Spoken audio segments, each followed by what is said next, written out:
People often ask me, when are you going to retire? I am 78 years old and I've been an entrepreneur for 47 years. And my answer is I'm not retired, I'm refired. And today I'm on the campus of Campbell University. The Faith Driven Entrepreneur Conference is being live streamed all around the world. And it's such an exciting time to live. We just witnessed the murder of Charlie Kirk. And as a result, we are seeing entrepreneurs around the world who are Christians saying it's time to unite. It's time to help each other as business owners. The talent that we were given, God-given talent. My God-given talent is helping people to eliminate clutter. It started with physical clutter, then it went to digital clutter, then it went to emotional clutter, spiritual clutter. And the question that I ask people all the time is, if you left this earth tonight, what regret would you have?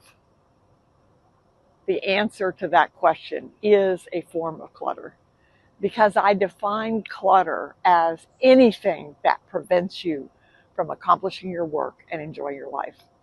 I guarantee you that somewhere around you is an entrepreneur, a business owner who would be delighted to help you overcome whatever that is. It might be a counselor.